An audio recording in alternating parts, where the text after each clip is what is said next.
Galera, esse segundo episódio da terceira temporada de House of the Dragon foi a prova definitiva que a série não precisa ser totalmente fiel aos livros para entregar um espetáculo. Sinceramente, eu tava com poucas expectativas e preciso dizer aqui que eu mordi a língua, pois o que a HBO mostrou pra gente aqui foi simplesmente um dos melhores episódios de toda a saga. No vídeo de hoje, pessoal, eu trago pra vocês a análise e os comentários completos sobre o segundo episódio da terceira temporada da Casa do Dragão. Lembrando, é claro, que esse vídeo vai ter spoilers de tudo que a série mostrou até agora. Porém, eu não vou trazer nada do que deve vir no futuro da história, beleza? E caso eu trouxer, eu vou deixar um aviso bem grandão com marcação para vocês pularem o trecho. Já peço então a sua ajuda deixando um like aí embaixo e também a sua inscrição aqui no Voo Dragão. Como vocês sabem, esses vídeos aqui, pessoal, dão muito trabalho, principalmente a análise de episódios que eu assisto frame por frame, cada detalhe, e eu corro para editar o mais rápido possível para entregar aqui para vocês. Por isso, eu já conto com a sua força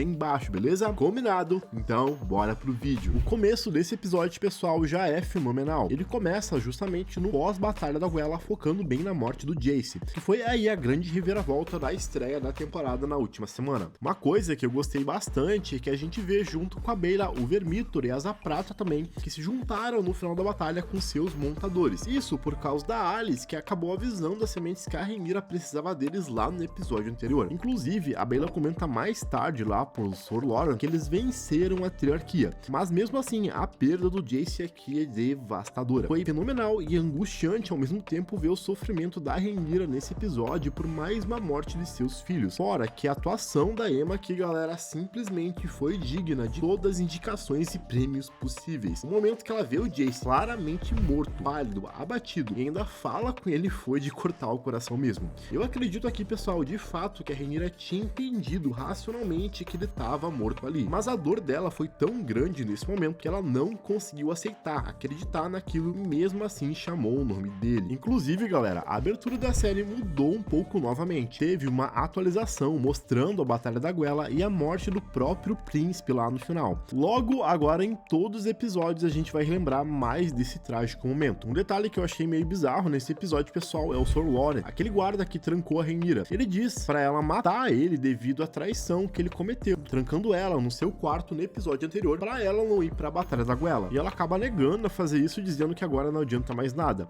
Eu achei maneiro, galera, porque isso fecha bem com a personalidade da Rhaenyra na série. Mas para mim seria melhor ainda se o próprio Loren tirasse a vida dele ali mesmo. Muito provavelmente isso talvez quebraria o clima aí da cena, o xingão que a Rhaenyra deu em toda a corte. Logo, eu entendo isso não rolar, mas a minha visão seria um fim bem honroso aí pro personagem. Eu vou voltar a falar do ponto mais alto desse episódio, é claro, que foi a tomada da capital pela Rhaenyra logo mais. Mas antes, pessoal, eu quero comentar rapidão aqui com vocês outros pontos e detalhes muito interessantes de outros núcleos. Afinal, a gente teve muita coisa mesmo nesse segundo episódio. Começando, pessoal, pelo Aegon II, que muita gente não entendeu, mas estava aí capturado pelos homens da Rhaenyra da casa Stalton. A princípio, ele estava a caminho aí de Duskendale e iria de lá para Dragonstone para ser levado para Rhaenyra. No entanto, os piratas da triarquia acabaram atacando a região e saqueando eles. Isso, pessoal, faz bastante sentido, visto que essa região aí que o Aegon tava é uma região costeira e bem próxima de Derivamarca Dragonstone, onde rolou justamente a Batalha da Goela. Inclusive, eu fiz um vídeo semana passada completaço explicando aí a geografia e todos os exércitos, mapa de Westeros dessa terceira temporada, e eu vou deixar o link aí embaixo se vocês quiserem conferir para entender melhor depois desse vídeo. De qualquer maneira, pessoal, isso aqui acaba sendo ótimo pro Aegon, que decide ir pra Olionde, Pouso de Gralhas. Isso porque, galera, ele sabe que o dragão dele, o Sunfire, ficou por lá desde a batalha com a Meleys. Logo, ele tem esperança de recuperar sua besta dourada. Nos livros, pessoal, no entanto, o Aegon acaba fugindo da capital bem nesse momento que a Rhaenyra chega com os dragões pra tomar a cidade. E de lá, ele sim vai direto pra Dragonstone. Aqui, como a série antecipou a fuga dele, certamente esse arco vai ser bem diferente. Outra trama aí diferente dos livros que o roteiro desse episódio conseguiu contornar e amarrar de maneira muito boa, pelo menos na minha visão, foi o arco da Rhaena Targaryen do Chip Stealer. Como a gente bem viu no episódio passado, ela foi literalmente culpada pela morte do Jace. E aí, sem saída, ela volta lá pro vale para tentar abrigo com a Jaime Warren, já que agora, pessoal, ela tem um problemão. Ela tem o Chip Stealer, mas ninguém pode saber que ela montou ele e domou esse dragão. Inclusive, mais tarde, a Rhaenyra comenta com o Daemon que alguém apareceu com o Chip Stealer na batalha e acabou atacando Jace e a Baela.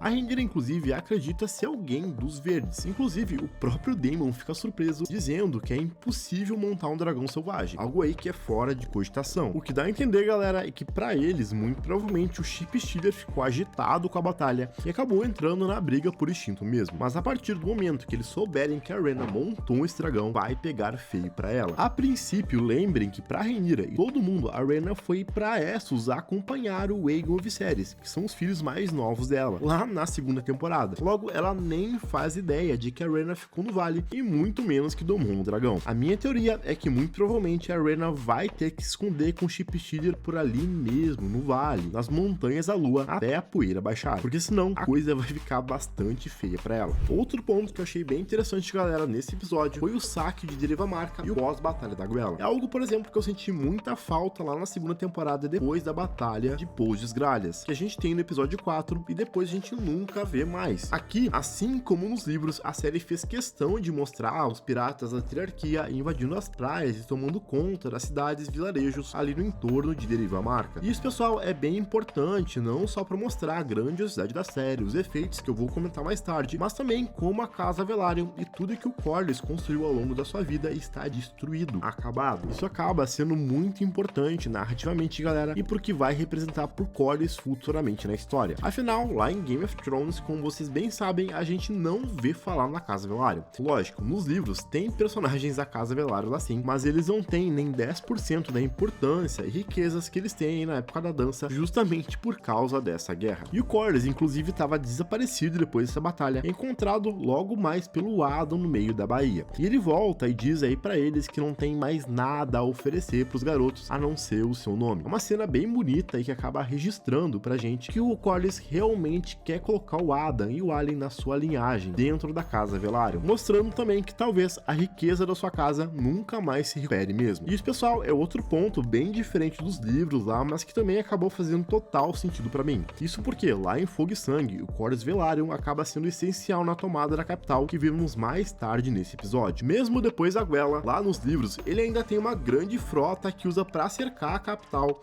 ajudando a tomada do trono pela Rhaenyra. No entanto, essa foi uma mudança que eu gostei bastante e faz bem mais sentido. Deixa a batalha com mais peso aqui na trama. Mostra, de fato, que a partir daqui, a Casa Velaryon não vai ser a mesma. Enquanto isso, galera, a Alicent consegue convencer o Aemon a ir pra Harrenhal. E ele chega lá, literalmente queimando tudo. Aqui, mais uma vez, a série mostrou como o CGI tá espetacular. E bem, me perdoem, porque ficar elogiando os CGIs e efeitos visuais talvez vai ser algo que eu vou repetir bastante no vídeo de hoje, beleza?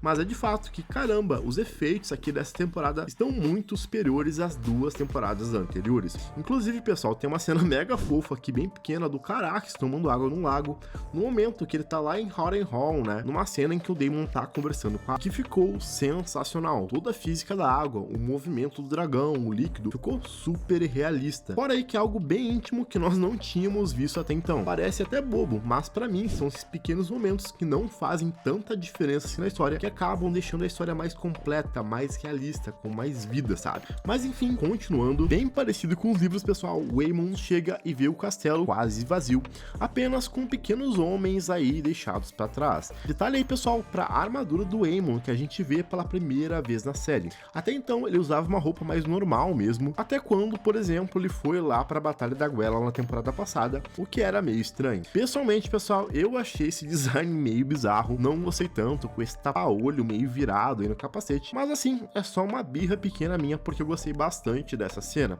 Sem pena nenhuma, o Aemon acaba matando sem dó o Simon Strong, o nosso querido Jô Soares, que foi até pra mim um baita personagem até então. Acho que todo mundo gostava bastante dele, ele era muito carismático, inclusive torcia aí pela Rhaenyra, que ajudou bastante o Daemon na temporada passada. A morte dele aqui, pessoal, inclusive, vale a pena comentar, é bem menos violenta do que lá em Fogo e Sangue. Lá nos livros, o Aemon corta o Simon em vários pedaços e dá cada um desses pedaços por vez pra Vhagar comer. E olhem só quem ele acaba conhecendo logo em seguida. Sim, Alice Rivers. E aqui, galera, fica a grande dúvida. Será que os roteiristas vão colocar o Príncipe Caolho no mesmo retiro espiritual com dezenas de alucinações, assim como o Daemon teve na temporada passada? Bem, me digam aí o que vocês acham. Afinal, tem mais 6 episódios dessa temporada pela frente e eu não sei aí o que o Aemon vai continuar fazendo nessa season. Porque uma dúvida maior que eu tive até agora vai ser qual a reação do Aemon ao descobrir que a sua própria mãe, a Alicent, traiu ele. Mandou ele lá pra Harrenhal, enquanto sabia que a Rhaenyra estava vindo pra tomar a cidade. Afinal, como a gente bem viu, a Alicent junto com a Helaena foram conversar guarda por guarda pra falar que eles não deveriam tacar nenhum dragão, que a Rhaenyra Targaryen tava chegando na cidade. Logo, é bem claro, pessoal, que o Aemon deve ficar sabendo disso mais cedo ou mais tarde. Quem leu Fogo e Sangue sabe que esse arco aí é totalmente diferente nos livros, mas nem por isso, pessoal, eu pessoalmente achei ruim, muito pelo contrário. Inclusive, eu achei até bem legal a própria Helaena ajudando a Alicent a convencer os guardas junto com a mãe. Um detalhe bem interessante nessa cena é que quando a Alicent corre pra chamar a filha, ela tá vendo o que parecia uma lagarta numa folha fora do casulo, e ela diz que é estranho porque ainda não é época delas. E aí, pessoal, vocês podem fazer várias teorias do que isso representa. Pra mim, ligando com o episódio, mostra que o tempo dos verdes acabou. Afinal, a lagarta é da mesma cor da facção, e a Helaena estranha isso quando a Alicent chega avisando que a Rhaenyra está vindo. Logo, ela entende que é o sinal que as coisas vão mudar por ali.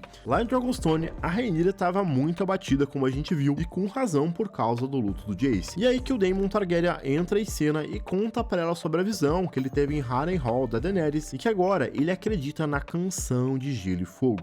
E tudo bem, pessoal, eu mesmo concordo que de fato esse não é um dispositivo de roteiro que eu gosto bastante, mas aqui nesse episódio ele acabou ficando bem amarrado e coerente. A Rhaenyra, galera, precisava de alguém para tirar ela do luto, da cama, e ninguém melhor que o próprio Daemon Targaryen para fazer isso. Inclusive, ele comenta que se ela continuar ali, a morte deles vão ser em vão. Logo, ela precisa continuar para tudo isso valer a pena. E caramba, pessoal, que senão espetacular, trilha sonora e toda essa composição dela saindo com os dragões pra capital, pra mim foi épica. A diferença aqui é que o Adam não participa com o Smoke, muito provavelmente porque ele tá se esperando junto lá com Corlys. No final, foi algo aí que, pelo menos pra mim, não fez tanta diferença assim. Um detalhe que vocês podem me chamar de chato, mas que sim, pra mim fez toda a diferença, é o fato da Rhaenyra não usar armadura.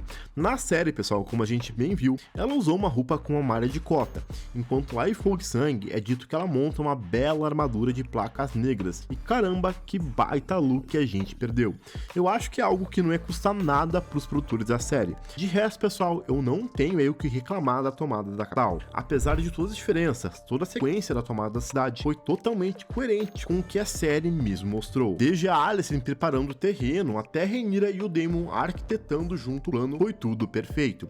A Rhaenyra, pessoal, de fato chega no pátio da Fortaleza Vermelha e todos os guardas se rendem, assim como a Alicent prometeu, e isso aí dá bastante confiança para ela entrar na fortaleza. A gente tem aí alguma resistência, mas nada que seja falha pro Daemon Targaryen. E o que dizer da cara de satisfação que o Daemon faz quando ele abre a sala do turno pra Rhaenyra?